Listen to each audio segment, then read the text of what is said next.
Birdenbire hayatımın tümü oldu.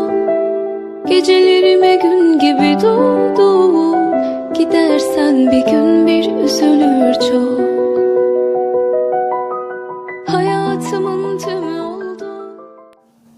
Assalamualaikum warahmatullahi wabarakatuh. Saya Yudi Pramuko, tukang donat dari Parung, YouTuber tertua di semesta. Saya sekarang mau menggambarkan, mengenalkan sedikit biografi politik dari Jokowi ya. Presiden kita, Joko Widodo, adalah seorang presiden yang tanpa memiliki visi politik ya. Dia dikenal sebagai pedagang atau eksportir mebel. Jadi untuk mengerti Jokowi, kita harus mengerti cara berpikir seorang pengusaha. Jokowi bukan seperti Soekarno yang sejak muda itu berjuang di jalur politik sampai akhir hayatnya ya. Muhammad Hatta juga begitu. Gus Dur visi politiknya kuat ya, sebagai seorang pemikir dan pejuang demokrasi. Kita paling tidak bagaimana dia mencoba untuk memperkuat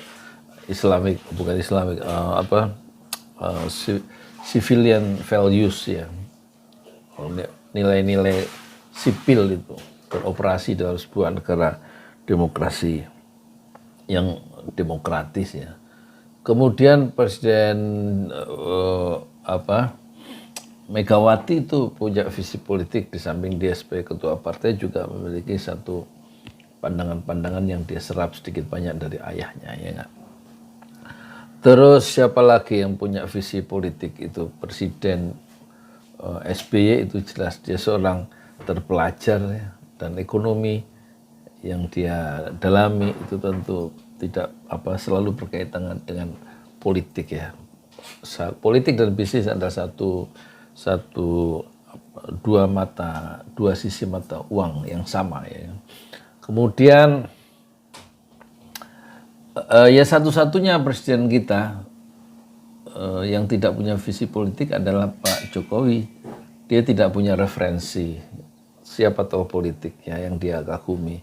Betul-betul dia tidak memiliki satu referensi, apalagi bacaannya bukanlah seperti Soekarno, bacaan buku-buku tebal, buku-buku pemikir dunia tentang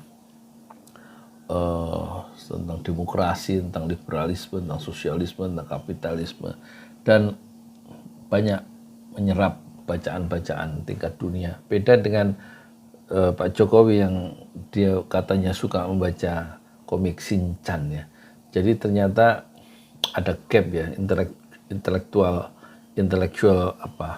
lag ya, kesenjangan intelektual ya, antara Presiden Jokowi yang memimpin Indonesia dengan presiden-presiden lain yang memang punya visi politik dan dibesarkan dari jalur yang di bawah sekali ya. Karena tidak punya visi politik ya, dan selalu melihat persoalan-persoalan itu dari cara pandang seorang pengusaha, tentu ini yang membuat dia itu sebenarnya tidak punya ide ya, the biggest idea, kecuali bertindak, bekerja ya. Sehingga kadang dalam aksi-aksinya, karena tidak dituntun oleh satu ide, satu visi politik tertentu, sehingga terjadi kontradiksi kadang-kadang ya. Misalnya awalnya dia tidak menginginkan adanya dinasti politik, tapi aksi yang dia lakukan adalah dia kemudian mendukung menantunya ya menjadi wali kota dan anaknya menjadi wali kota Solo. Ada kontradiksi di situ ya. Janji ingin tidak impor gitu kan, tapi dalam prakteknya keputusan politiknya itu membenarkan impor ya. Itulah kontradiksi dari Pak Jokowi. Memang dalam Quran itu selalu ada ya sifat kontradiksi dalam manusia. Ada keinginan untuk menjadi orang yang baik, orang yang takwa, dan juga sebaliknya ada kecenderungan untuk menjadi orang yang fujur ya, fujuraha wa taqwa. Tapi hendaknya orang di dalam kedua kecenderungan itu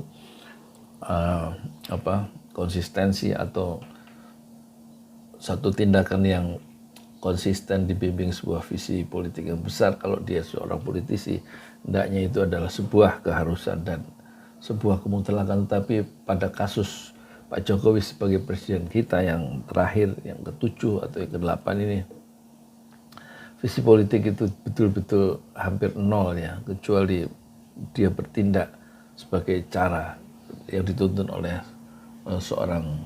cara berpikir seorang pengusaha, bagaimana mendatangkan investasi, kemudian untung besar, dan tanpa memperdulikan soal kedaulatan rakyat yang tercapik-capik, kedaulatan atau sumber daya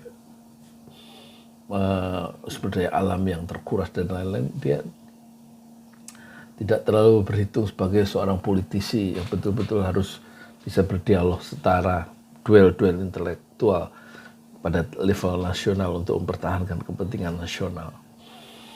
Tapi semuanya didekati dengan pendekatan yang sangat pragmatis, sehingga orang pengamat menyimpulkan dia adalah lelaki yang sangat kontradiktif ya, kontradiksi atau lelaki yang paradoks. Begitulah presiden kita ya, dalam kebijakannya suka mengejutkan karena tidak sesuai antara janji-janji yang dia ucapkan dan keputusan politik yang kemudian dia tanda tangani pada tingkat yang lebih praksis. Saya Yudi Pramuko, tukang donat dari para YouTuber tertua di semesta Fasbir Sabran Jamila.